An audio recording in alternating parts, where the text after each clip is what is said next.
This is sort of nerdy, what I have been thinking about for a while. General service, oil change, tire rotation, that's pretty much it. That's all this is used for. Couple fluids, universal coolant, and windshield washer fluids. These are just my normal sockets, metric for drain plugs, torque wrench for drain plug. My drain plug wrench I use most of the time. Sorry, oil filter wrench I use most of the time.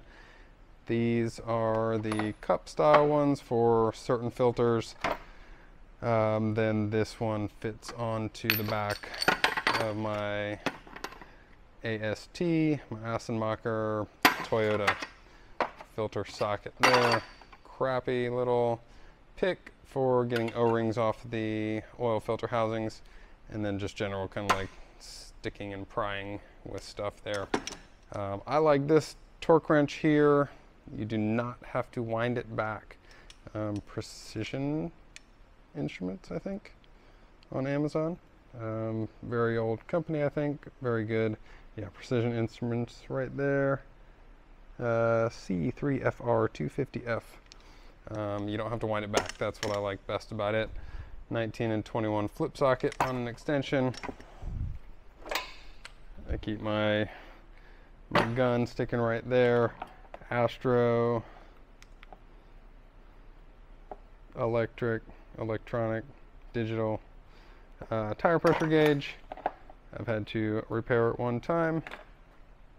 Other sockets I use, 17 with plastic protector for like German things, 7/8, 22. This is an 80 foot-pound torque limiting bar, which I don't hardly ever use. It is for sometimes like when I'm going too fast and I feel like there's a possibility I might forget to torque lug nuts. I put this on the gun when I'm putting all the nuts back on. That way if I walk off, the idea is that I wouldn't have forgotten to at least get it to 80 foot-pounds. But even if I use that, I still go back and torque. Magnetic tray, rubber silicone tray, safety glasses, pen, brake fluid moisture tester, which like never gets used. I don't upsell stuff like that, like brake fluid, unless it looks absolutely terrible. I just got a 5-gallon bucket here for trash, my load battery tester, and capacitance style. I use both on almost every battery I test.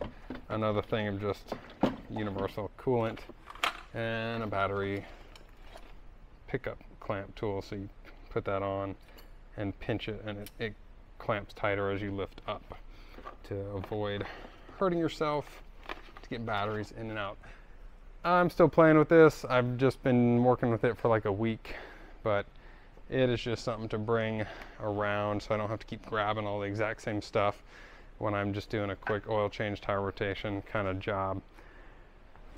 I guess partly OCD, but I've always kind of been the type to like things kind of put together into like a set. So this is kind of the electronics box. A couple meters in here, leads, test light, bunch of different leads and clamps and things. This here, that's a piercing probe. This is a Power Probe brand one that I use a lot. You can break the piece fairly easily if you're not careful. A scope, coil probe here for ignition coils, more meters.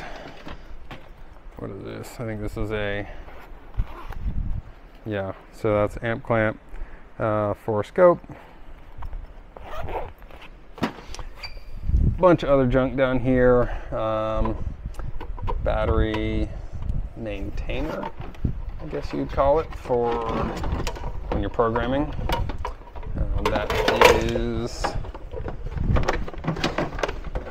Mighty Vac for all sorts of evap and all sorts of other vacuum related diagnosing. Gets a lot of use.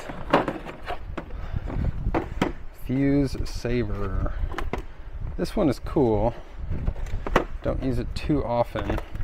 Basically, these are resettable little circuit breakers that you clip onto this long harness, and then you can plug into a fuse. Like, say you keep blowing the same fuse over and over, you don't want to just keep throwing fuses in there to try and diagnose it. This lets you reset it instead of replacing the fuse each time as you're trying to find a short or something like that. Cool product. Just doesn't get much use. Fuel injector pulser also gets hardly any use nowadays. This is a super cool tool. This is an engine analyzer, so same thing as like a scope, coil lead. You put this on for coil on plug, or this one on to a spark plug wire around the plug wire. Hook that into there, and then you can see the ignition waveform, the secondary ignition waveform. Quite a few like views, things to play around with. Again, not a ton of use, but very cool, and can get you out of some jams if you want to confirm ignition problems that you can't do, like hard to diagnose ones, if you can't get them by just like swapping coils or inspecting plugs and coils, things like that. That's a Noid light set for checking injector pulse. Again, pretty antiquated, but I still have those things. Power Probe 4. Power probes are awesome. All sorts of uses for them. These are the bigger piercing probes. This here is a 5-volt adapter, so you plug that in there, then put your power probe tip onto there, and then let's see what you do. You ground the power probe onto here, which bleeds off 7 of the 12 volts, and then you get 5 volts at the tip instead of 12, or battery voltage. This can do some AC, like wave stuff for injectors, but not used much. Let's see, ES. Relay test kit. So you plug relays into here, pick 4 or 5 pin, different adapters. I have a homemade adapter here for like a very specific BMW one I did one time. Put this on your battery, press the button. The idea is it cycles the relay 10 times, then gives you a green or a red light saying that the relay is good or bad. Cool tool. What's this last one here? That just must have come with some Autel product. Yeah, that's just junk. In my drawers on this cart, spark plug, checker, lights up, that way you can see ignition breakdown. Memory saver for like battery swaps. You'd plug this like into the jump pack and save your settings, but we don't use that often at all. These are just some leads, some like an OBD2 extension cable for my old scan tool that was corded. Sewing T-pins for back probing wiring harnesses. That way you shove them in the back of the harness instead of like through the wire, so you're not piercing the wire, you're going into the harness like plug. This is a cool little one. You can get 12 volts out of your cigarette lighter. That bulb just tells you that you have power. Then you can hook up your test light to these, positive or negative, or your power probe or whatever. That's a neat one. More scope things. Ignition wire, same idea as the other one. Here is gap, like a load tester for spark plugs, so you can kind of set your gap to jump, and if it's, you know, one plug is different than the rest, then you could say that one's like firing weakly. Lots of wiring things here, little scope stuff, special pliers for pulling off plug wires. Though if you need something like this, then you're probably going to end up breaking the plug wires. They just tend to come apart when they get age on them. Then you end up replacing the wires. Next drawer, more back probing, wiring, little pieces to get into circuitry. These are cool. These are like, you put them in a fuse, then you hook your amp clamp around here, and you can tell current going through that, because you can't get current by touching the fuse pins. That's not how current works.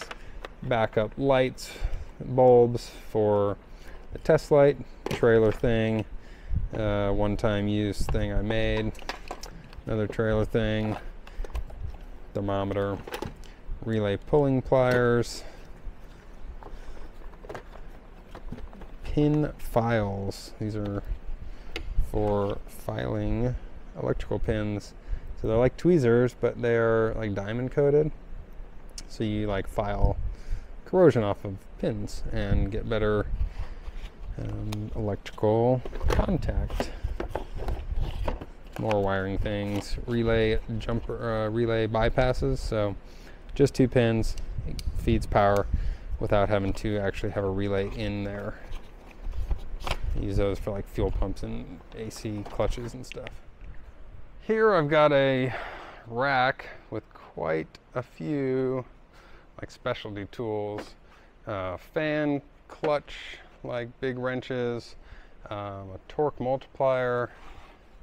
What's this? Rear axle puller, bearing puller for slide hammer, huge snap ring pliers. These are all timing tool sets up there and back there for various engines, Chevy 1.8, E90 BMW, 3.6 GM, Volvo 2.5 liter, I think. This one I think is a Ford 3.5 liter. Anyway, a bunch of those. I buy those. The guys aren't responsible for that. Bearing separator, tie rod tool, big tie rod tool, slide hammer, serpentine belt tool, Toyota specific OTC cam tool spanner wrench. It's like a big version of this, sort of. Sorry, a small version of this, but specific for Toyota 4-cylinder engines. Time certs, things like that up there. Fuel pressure tester. This is my bigger box. I don't keep my everyday kind of tools in here. Electrical,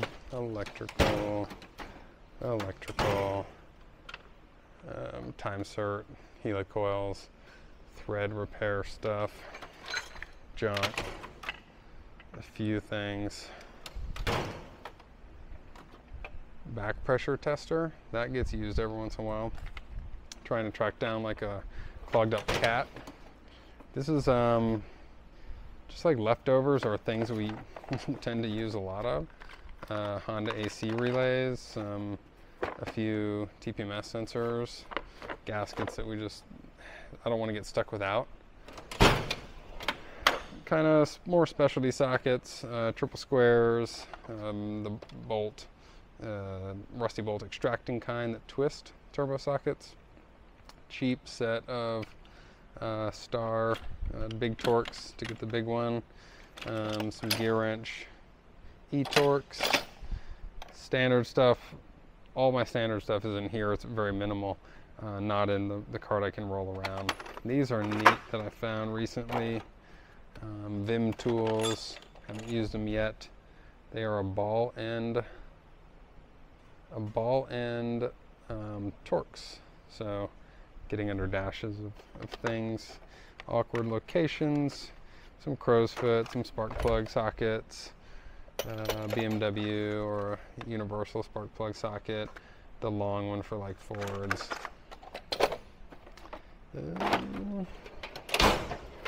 Various junk, a box of lug nut keys, some bolt removers, some little AC pieces, line disconnects, this oil injectors for like POE oil only for the hybrid and the newer stuff, for AC compressors, wiper arm disconnector. You can get in trouble if you don't have that. You can break windshields. It happened to us recently. Drawer pliers. Very cool set by that brand. They're the only brand that I've seen that makes one. They're huge. They're like 13 inches long. But man, these are hose clamp pliers. You can get all down into some stuff. They got like waffle clamps on there. They're only like $15 or $20 on Amazon. Huge set of channel locks. These are neat. Lyle. Is this Lyle? I think these are Lyle. Exhaust hanger removers. So instead of fighting with a pry bar, you like grab the rubber hanger with that and push with that, and it pops them right off. Super useful. Kind of specialty pliers I keep in that drawer. Various metric wrenches that I don't use often. Flat ones in here. These are Vim Tool funky shape brake bleeders. Bigger ratcheting Gearwrench ones. Standard size, again, very minimal. Battery like lug terminal crimpers. And some rivet stuff. I keep my drills in here. 1/2-inch sockets go here. The Honda crank holder for Odysseys and things, along with the big fat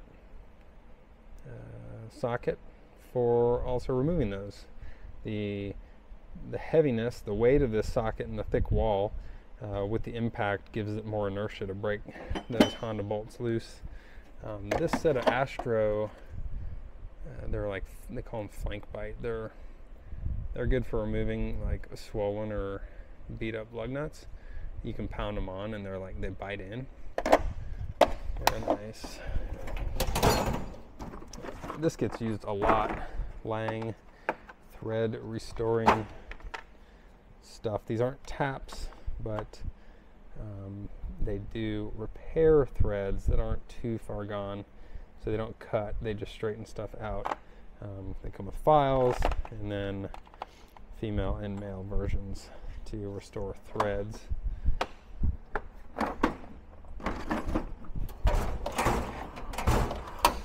Some random screws and tin snips, hammers I don't use, bits I don't use, junky drawer with a cheap air hammer, various chisel set. This is cool. It goes on an air hammer, but you put a socket on it. I don't get much use out of it, but it is a neat idea. Things to hit stuff with go in here, then like trim tools that I don't really use. Here is another box of mine. These are 3/4 inch drive sockets. Now they're cheap from Harbor Freight. I only have them for those weird times we need something like huge, metric and standard. This is a Gearwrench tap and die set. Very nice set here.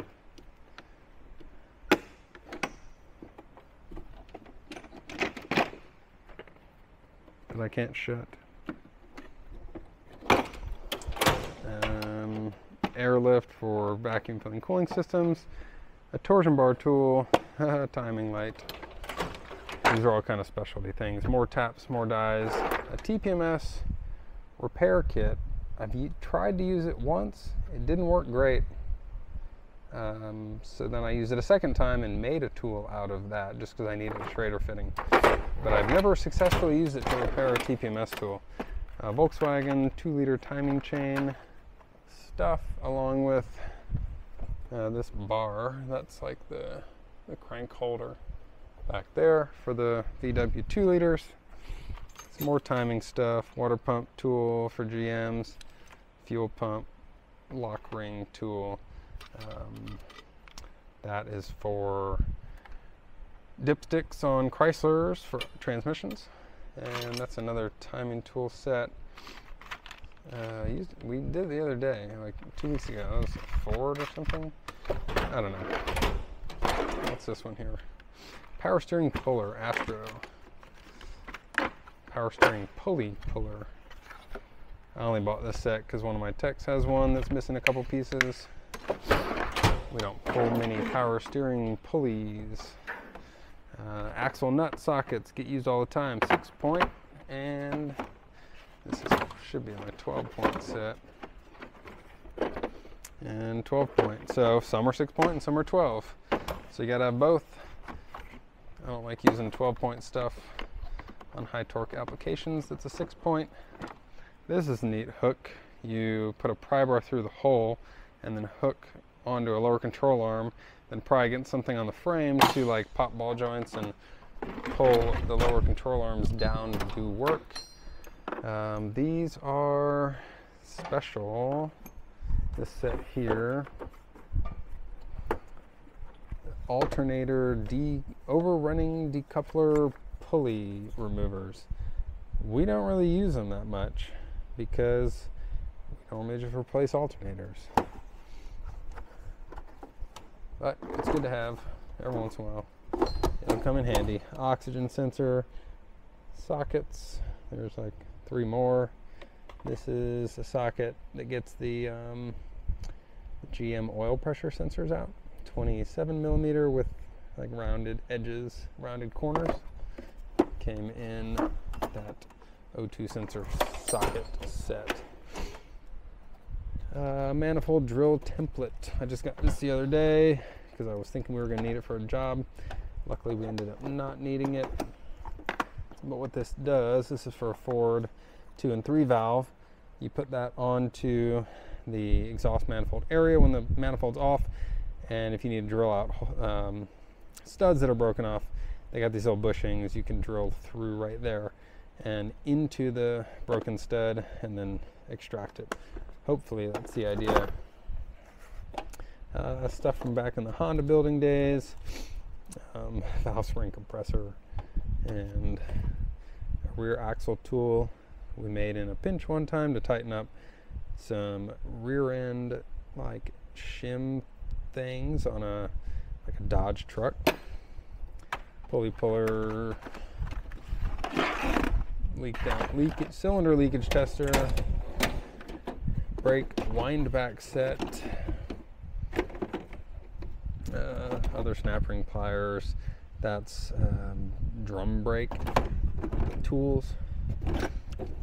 Don't use much.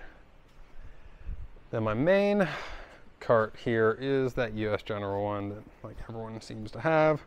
I've modified it quite a bit. I hung this bracket on the side to hold my hammers. I have their like table that pops up on the side. I've put magnetic strips on it to hang things on. This is really cool. This is like a stubby 1/2 inch impact, getting tight spots. Battery, brush, brake caliper, piston squeezers, oil filter wrenches, extra funnels,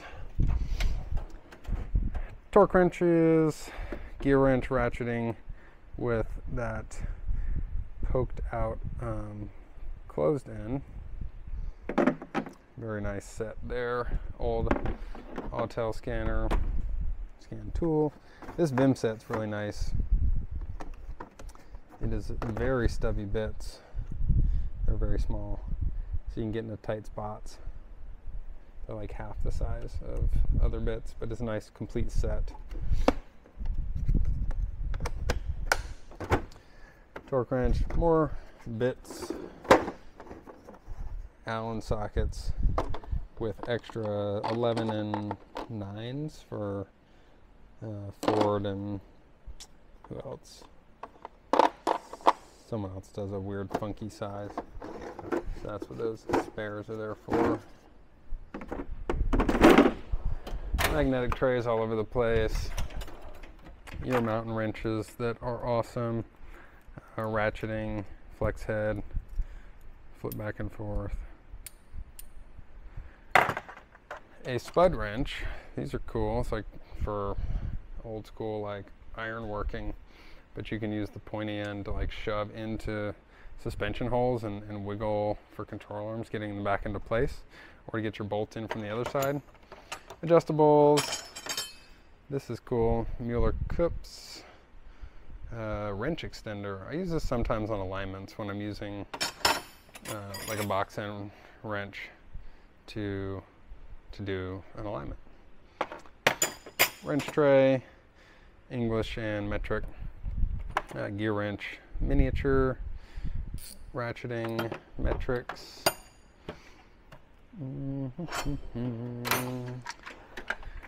Nut drivers, Torx drivers, nice Wera screwdrivers. I only use the good screwdrivers for some stuff. There, we got to snap on something. How about that? I won't impress any of the snap-on fans. Another plier drawer. I love pliers. Easy red, pistol grip. I like hose clamp pliers. Here's hose clamp pliers. Anything that can get me in like a weird spot, I like to buy to save time. Here is a very cool set of trim panel things here, right? So they cut, they're side cutters, but also they're just nice one-handed spring operated, $13, made in China, cheap trim panel, like pop clip pliers, like the under the hood stuff, the fender liner ones. You can dig that forward end in there and pry it up, and then you can pinch and pull up. It's just like the best stuff I use. I think that Flat Rate Master, I got this idea off him. I think his were unbranded too. But very nice set there. Nipex mini bolt cutters are cool. I use these all the time. They're Channel Luck brand, just some standard side cutters, but I use them for pulling out nails, screws, stuff like that from tires. Here's another good set of trim panel like pinchers. They're pretty sharp, and they're angled too. This brand Tiger Tool makes another one that's like a straight version. They grip some pretty good.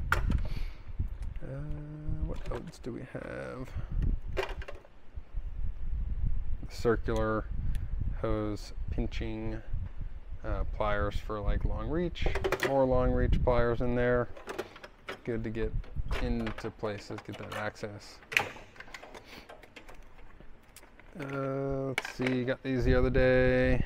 OTC 90 degree butt connector like crimpers. So I won't really use these for the stripper, but turning them like 90 degrees to put your hand up in something while doing a butt connect, that's what I bought them for. They're pretty nice. Very nice Nipex miniature like flush cut. These cut zip ties. These cut zip ties real close to the end so you don't cut your fingers on them next time. A pretty nice set of, you know, wire strippers. Some little tinged snip things. Mueller cups. I use these. I love these. These are great trim panel pop tools. Various types, shapes here. Mirrors, little torch. Cheap screwdrivers. Here's my nicer set of Wera brand ones. They have this little like grip. They got like a grip in there built in that's supposed to supposed to grab onto the Phillips better. Some Craftsman, 1/4 inch ratchets, extensions. This is the main 1/4 inch I grabbed, the SK flex head. Then this is my main 3/8. It's a Gearwrench locking flex head, 90 tooth ratchet. It's long, it's about 13 inches. Various other extensions, 3/8, stuff I've cobbled together. A short Craftsman flex head. The main Gearwrench plug socket I use. Flex, deep. I've had these Craftsman ones forever.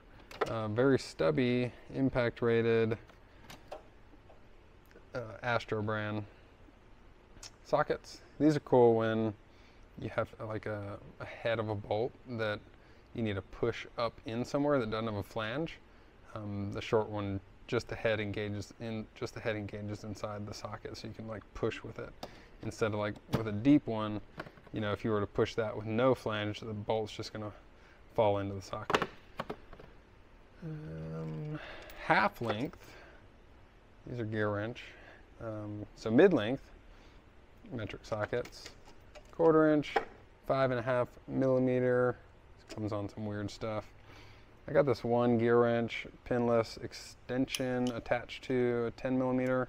I don't love it just yet. I've been playing with it for months, but I just prefer a deep 10 for my gun here most of the time. My prying tools, Dominator by Mayhew. So these are really long, like the size of my forearm. Picks, then a cheaper set of Titan heavier duty picks, serpentine belt tool, grabber tool, ratcheting bit drivers from Vim, mirror hose disconnector thing, blow off tool, magnets, various lights, tray for junk. These 2 screwdrivers are awesome. They're impact screwdrivers made in Japan by Vessel.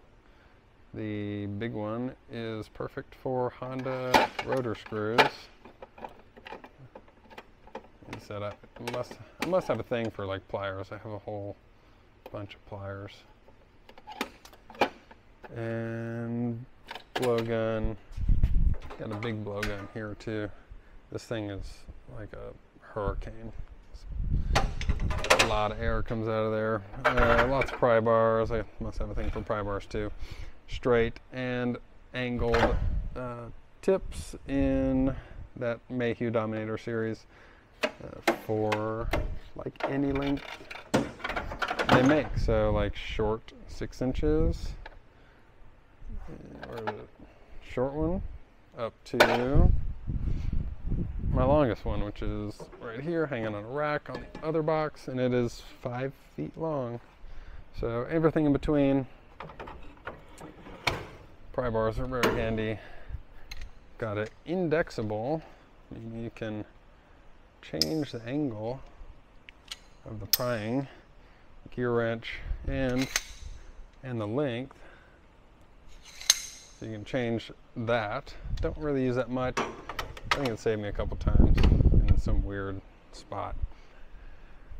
That is most of my tools though. Oh, there's some more. It's like we collect tools. I don't know. I like to just get things that, oh, see, I can't even get this rolling box out of here. There we go. Old 18 volt DeWalt, 1/2 inch impact drill, caliper hanging hook, 1/4 inch on a flexible whip. This one's neat. I like this one a lot. This is 15 inches long. It's a 3/8 ratchet. And Ingersoll 3/8 kind of gun there. Wire wheel, regular 3/8 cut off. Little saw, 90 degree with those on it. Not that we use them down here much, but this is neat. You stick this on a drill, and then that goes over the wheel stud to get the rust off of the hub surface when you're doing a brake job. It's probably more prevalent up north. But yeah, that is most of my tools and most everything I do, because like I said, I don't work in the shop every day, all day. But I do jobs that are between 0 and like 2 or 3 hours that I can help the guys get off their plate. And these are kind of the tools in here that I use the most. And then some of those like specialty pliers and stuff come out of there. Well, I hope you enjoyed this little bit of tool talk. And as you can see, I don't spend as much money as some people on tools. And while I'm not using them 100% all the time, that works for me. If you're going to be doing this all day, every day, you know, to start out with, this stuff is fine. You just got to make sure you know how to deal with warranty issues, or, you know, I buy a lot off Amazon, but buying off Tool Truck is another option for technicians. Getting stuff replaced from a Tool Truck guy might, in some cases, be easier, might be harder than getting stuff replaced from Amazon or straight from the manufacturer. But a lot of tool brands on trucks are rebranded Gearwrench or other brands that you know, sub out to them and put their name on it. So there are ways to save money that way if you're going to be doing this all the time. If you're just a hobbyist, anything you saw here is going to be perfectly fine for you in almost all cases. Thank you for watching. If you have any questions about tools or what we use here, let me know. Thanks.